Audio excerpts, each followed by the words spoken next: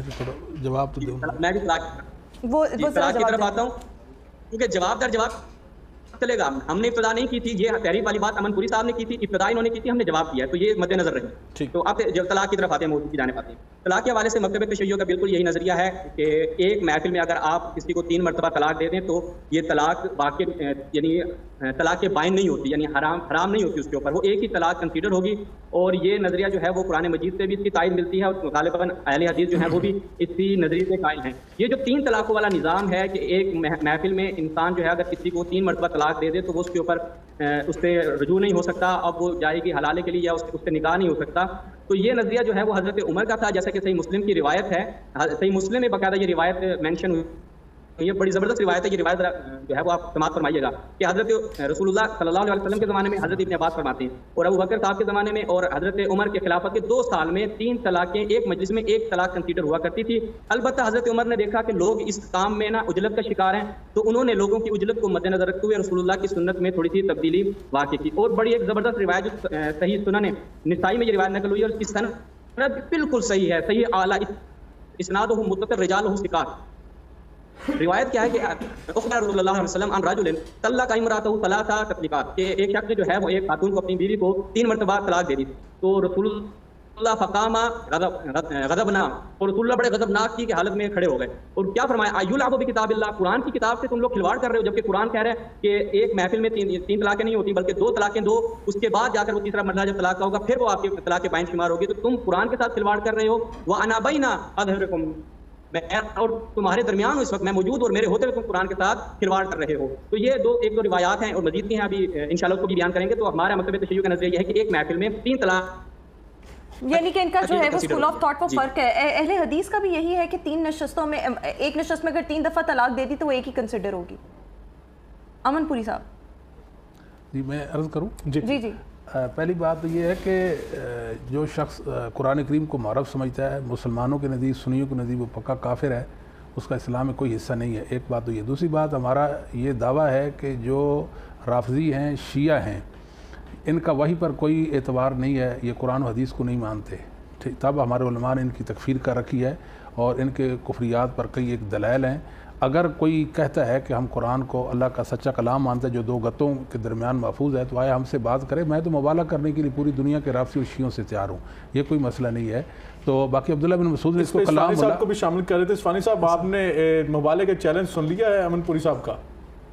جی ہم نے تو ان سے پہلے بیان کیا ہے کہ دیکھیں یہ خود اعتراف کر چکی ہیں. یہ میں عرض کیا نا, یہ شروع میں ان کی آپ ان نواسب کی ایک عادت رہی ہے, کیونکہ یہ ہمارے لیے روافظ کا لفظ استعمال کر رہے ہیں, ہماری تکفیر کے قائل ہیں, تو ہم ان کے نسب کے قائل ہیں, تو ہم وہ بھی اپنا اظہار کریں گے. کیونکہ دیکھیں ہم رد العمل دے رہے ہیں, ہمارا ابتدائی طور پہ اس طرح کا کوئی جملہ نہیں تھا. آپ صرف آپ امن پوری صاحب کی بات کر رہے ہیں یا پورے آپ مکتب فکر کی بات کر رہے ہیں؟ نہیں دیکھیں ہم یہ کس کی بات کر رہے ہیں, پورے مکتب کی بات کر رہے ہیں. جی امن پوری صاحب. جی میں پوری شیعیت اور رافضیت کی بات کرتا ہوں, باقی نسبیت کا تعلق ہے. ہم لعنت بھیجتے ہیں اس شخص کو جو اہل بیت کا دشمن ہے, ہم اس سے بری بھی ہیں. اہل بیت سے محبت کرنا یہ ہمارا جزء ایمان ہے, ٹھیک ہے, اور اسی ایمان پر ہم قائم ہیں. اور دوسری بات یہ میرا ڈاکٹر صاحب معذرت میرا یہ بھی موقف ہے, اس پر کوئی ہم سے کوئی ڈبیٹ کر لے کہ میں ثابت کر دوں کہ شیعہ ناسبی بھی ہیں, اہل بیت کے دشمن ہیں. اگر شیعہ اہل بیت کی محبت ثابت کر دے اور شرعی محبت ثابت کر دے تو میں شیعہ ہو جاؤں گا. یہ بات نہیں جی, میں پکا شیعہ ہوں جی. اگر یہ کافر ہے میں دوسرا کافر ہو جاؤں گا.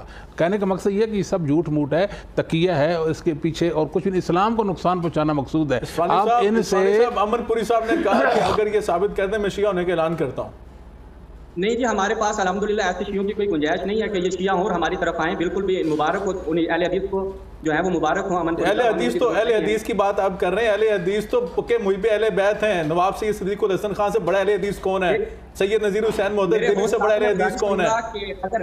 انہوں نے تو کتابیں لکھی ہیں, تشریف البشر بذکر الائمۃ الاثنی عشر. سید محمد داؤد غزنوی سے بڑا اہل حدیث کون ہے؟ وہ آپ کو کہہ رہے ہیں کہ غیر جانبداری کا مظاہرہ کریں. آپ غیر جانبداری کا مظاہرہ میں وہی کر رہا ہوں نا، میں یہ بات کر رہا ہوں، میں یہ کہہ رہا ہوں کہ آپ اگر امن پوری صاحب کی بات کریں تو امن پوری صاحب کے ساتھ آپ بات کریں نا، وہ اپنے شیعہ ہونے کا اعلان کر رہے ہیں، وہ پوری سلفیت کو شیعہ ہونے کی بات نہیں کر رہے. میں وہی کہہ رہا ہوں نا کہ یہ ان کو مبارک ہو. میں یہ نہیں کہا کہ پوری سلفیت شیعہ ہو، میری بات آپ سمجھے نہیں ہے یا میں سمجھا نہیں پایا. میں کہہ رہا ہوں یہ اہل حدیث کو ہی مبارک ہو جن کے پاس یہ موجود ہیں. ہمیں ایسے شیعوں کی بالکل نہیں ہمارے پاس گنجائش نہیں ہے. ہم اپنے موضوع کی طرف واپس آتے ہیں، ہم اپنے موضوع کی طرف واپس آتے ہیں. اس پہ مزید ایک وہ کہہ رہے ہیں مجھے جواب دینے دیں، آپ جواب لیں. جی پلیز دیں، جواب دیں. جی جی جی جی آپ کو پولیس آپ کسی سے زیادتی نہیں کرتے، میدان فری آپ دونوں کے لیے. بہت شکریہ آپ کا. کہ ماہ مبارک رمضان ہے، ہم تو چاہتے تھے کہ ماہ مبارک رمضان میں آپ کا پلیٹ فارم امن و محبت کا پیغام دے، لیکن امن پوری صاحب اپنی طلب کے ہاتھوں مجبور ہیں. ان کی پوری ایک جو ہے وہ ناسبیت پوری جو رہی ہے تشیع کے حوالے سے، اہل بیت کے حوالے سے، ابن تیمیہ کا نسب تو بھرا پڑا ہے. انشاءاللہ اس پہ بھی بحث کر لیں بغیر ناس اس پہ بات کریں گے مزید. لیکن ابھی ہم طلاق کے موضوع کی طرف آتے ہیں. ہم تو لوگوں کے پیچ اپ کروانے جا رہے ہیں میاں بیوی کے درمیان، ہم تو مسالک کو الگ الگ کرنے جا رہے ہیں. ہم تو چاہ رہے ہیں کہ طلاق کے موضوع کی طرف آئیں، کوشش کی جائے جب میاں بیوی آپس میں ناراض ان کی صلح کرا دیں. جی آپ یہی بات ادھر کیوں نہیں کرتے؟ امن پوری صاحب کو آپ کیوں نہیں روکتے؟ اصل میں امن پوری صاحب جو ہے وہ اصل جواب سے پہلے وہ ان کے لیے کوئی نہ کوئی ایک سوال چھوڑ دیتے ہیں یا کوئی بات کر دیتے ہیں. اصل میں دونوں کی محبت آپس میں ایسی ہے کہ دونوں ایک دوسرے سے بات کرنے کا بہانہ تلاش کرتے ہیں. ہمیں تو انہوں نے درمیان ویسے ہی بٹھایا ہوا ہے. ہم دوبارہ طلاق کے موضوع کی طرف آتے ہیں. میں اسفانی صاحب کی خدمت میں یہ عرض کرنا چاہوں گا، اسفانی صاحب اگر طلاق ہو جاتی ہے تو اس کا رجوع کرنے کے اہل تشیع کے ہاں کیا طریقہ کار ہے، یہ بتائیے پلیز. جی میں عرض کرتا ہوں اس کے اوپر. اسی آپ کے سوال کا جواب میں آدھے منٹ کا جواب ہے، اس کا آدھے منٹ میں جواب دے دوں گا، لیکن آپ مجھے کم سے کم ایک منٹ تک آدھے منٹ میں امن پوری صاحب کا جواب دے دوں. ٹھیک ہے دے دیں. عرض خدمت یہ کیونکہ دیکھیں ابتدا شروع بحث ہوئی تھی تو امن پوری صاحب نے بہت سی تہمتوں سے ابتدا کی تھی. تو ہم نے کبھی بھی تشیع کی طرف سے اٹیک نہیں ہوتا. تو انہوں نے جو اٹیک کیا اور جو انہوں نے بات کی اس کا جواب دینا ہمارے اوپر لازم اور واجب ہے. خود اتقان میں جناب ابو بکر کیوتی صاحب عبداللہ بن عمر یہ کہتے ہیں تکفیر کی انہوں نے تحریف کا کافر. اب آپ کو کافر گنوانے لگا ہوں. اب یہ کافر آپ نے لکھتے جانا ہے کہ کتنے کافر نکلتے ہیں. اب جناب یہ کیا بیان فرماتے ہیں اور اس کی سند صحیح رجال سند بھی صحیح ہے. اس کی سند پہ یہ اشکال نہیں کر سکتے. ایک راوی کا یہاں پہ ابھی ہم انشاءاللہ آپ کے سامنے بیان کر دیں گے. عبداللہ بن عمر کیا کہتے ہیں؟ ابن عمر کیا کہتے ہیں؟ لا یقولن احدکم قد اخذت القرآن کلہ. تم میں سے کوئی نہ کہ جو قرآن موجود ہے یہ سارا کا سارا وہی قرآن ہے. وما یدری ما کلہ، میں نہیں جانتا وہ کہاں ہے جس قرآن کی تم بات کرو. قد ذهب منه قرآن کثیر، بہت سارا قرآن تو ہے وہ جا چکا ہے. یہ عبداللہ بن عمر صاحب. اب آپ ان کو کافر کہیں، آپ ان کو مواحد کہیں، وہ آپ کی مرضی ہے. ہم آپ کی کتابوں سے بیان کر رہے ہیں. اور مزید اگر کافر کہیں گے، کیونکہ دیکھیں پھر میں کہہ رہا ہوں کہ ٹائم میں گنجائش نہیں ہے، پہلی چیز ہے. دوسری موضوع نہیں ہے، ورنہ میں بہت سارے اصل میں آپ نے بالکل بات اسفانی صاحب بالکل بجا فرمائی. موضوع نہیں ہے ہمارا، یہ ہمارا موضوع ہے طلاق کے حوالے سے. میں آپ سے بھی ریکویسٹ کروں گا اور امن پوری صاحب سے ریکویسٹ کروں گا کہ ہم اس موضوع کو یہاں پہ چھوڑتے ہیں. ہم طلاق کے موضوع کی طرف آتے ہیں. ہم اصل میں جاننا چاہ رہے ہیں طلاق کے حوالے سے اہل حدیث کا موقف کیا ہے، اہل تشیع کا موقف کیا ہے، جو باقی مذاہب اربع ہیں اہل سنت کے ان کا موقف کیا ہے، تاکہ آڈینس کو سمجھ آ جائے. اور ہم یہی پوچھنا چاہ رہے تھے آپ سے، ایک اور بھی سوال ایڈ کرنا چاہ رہا ہوں. میں طلاق کے بعد رجوع کا کیا طریقہ ہے، وہ تو بات بیچ میں ہی رہ گئی. جی میں عرض کر رہا ہوں کہ اس موضوع کو یہیں پہ چھوڑ دیتے ہیں. میں اپنی طرف سے اب کہتا ہوں میں کوئی بات نہیں کروں گا. البتہ اب امن پوری صاحب کی طرف سے آپ گارنٹی لیں گے کہ وہ بھی کہہ رہے ہیں کہ اس پہ بریک ہوگی انشاءاللہ، اس پہ مزید بات نہیں ہوگی. جی آپ بتائیے گا کہ طلاق کے بعد رجوع کا کیا طریقہ ہے. رجوع کا طریقہ کار کیا ہے؟ جی میں عرض کر رہا ہوں کہ ہمارے ہاں جو روایات معصومین سے جو چیز ماخوذ ہے کہ جب طلاق واقع ہو جائے، طلاق کی رتیب ہر طرح کا تمسک کی جو وضاحت کرتے ہیں ہمارے فقہا. تمسک بزوجیت یعنی کیا مطلب ہے کہ آپ مقاربت کریں، تقبیل کریں یا اس طرح کی کوئی چیز جو دلالت کرے آپ کے اس بیوی کی طرف رجوع کرنے کے اوپر، وہ چیز دلالت کرتی ہو تو رجوع ہو جاتا ہے ہمارے. ٹھیک ہے اسفانی صاحب یہ بتائیے گا کہ اہل تشیع کے ہاں بھی حلالہ کا کنسیپٹ پایا جاتا ہے؟ جی حلالہ کا کانسیپٹ پایا جاتا ہے، البتہ بالکل ویسے ہی کہ جب طلاق بائن ہو جائے اور وہ اپنے شوہر پر حرام ہو جائے، اس کے بعد وہ کسی اور خاتون کسی اور مرد سے کیا کرے گی، عقد کرے گی. البتہ اس میں یہ نیت نہیں ہوگی، یہ قصد و ارادہ نہیں ہوگا کہ وہ اس نیت اور ارادے سے شادی کر رہی ہے کہ یہ شخص اس سے ایک رات، جیسے کہ ہمیں بعض ٹی وی چینل پہ بھی دیکھنے کو ملا، اہل سنت کے ہاں یہ چیز ہمیں بہت زیادہ دیکھنے کو ملی کہ حلالے کو ایسے مس یوز کیا جاتا ہے، بہت سی چیزوں کو مس یوز کیا جاتا ہے کہ ایک ایگریمنٹ کہ آپ سے شادی کروں گی، ایک رات کا آپ کے ساتھ ایگریمنٹ ہوگا، اس کے بعد اگلے دن آپ مجھے طلاق دے دیں گے تاکہ آپ بطور محلل ہمارے ساتھ رہیں اور اس کے بعد میں پھر اپنے اسی شوہر کی واپس طرف پلٹ جاؤں. تو یہ ہمارے ہاں نہیں ہے. اس طرح کی شرائط جو ہیں اگر حلالہ کے اندر ہو تو وہ حلالہ محقق نہیں ہوتا. بالکل ٹھیک ہو گیا. ڈاکٹر صاحب آپ کچھ کہنا چاہ رہے تھے، آپ نے کہا تھا مجھے وقت ضرور دیجیے. میں کہنا چاہ رہا تھا کہ میری عادت نہیں ہے، میں جب سے اس میڈیا سے وابستہ ہوں کہ میں کوئی مسلک کی بنیاد کے اوپر تفریق کروں. تو لیکن آپ نے نوٹ کیا ہوگا اصفہانی صاحب کو کہ وہ بار بار سیدنا عمر فاروق رضی اللہ تعالیٰ عنہ کا ذکر اس طرح فرما رہے ہیں جیسے انہوں نے کچھ نئی شریعت کو بنا دیا یا شریعت کے کوئی خاص چینج لے کے آئے. آپ کو ہماری طرف سے کسی اہل بیت کے حوالے سے کوئی اس طرح کی بات کرتے ہوئے نظر نہیں آئے گی. تو یہ اسی بات کا ثبوت ہے کہ ہم اہل بیت سے اور صحابہ سے بات کرنی چاہیے. یعنی حضرت عمر فاروق رضی اللہ تعالیٰ نے اگر اس طلاق کے اوپر پابندی لگائی ہے تو کسی خاص مقصد کے لیے لگائی ہے. جس طرح آپ نے اسٹوری کی سزا کو کچھ عرصے کے لیے ساقط کیا تھا, یعنی قرآن پاک کا حکم ہے, تو وہ کسی وجہ سے قید پڑ گیا تھا. تو لہٰذا جو علیکم سنتی اور سنت خلفائے راشدین جو ہے وہ ہمارا ایمان کا حصہ ہے کہ صحابہ کرام کا جو عقیدہ تھا وہ اسلام کے محافظ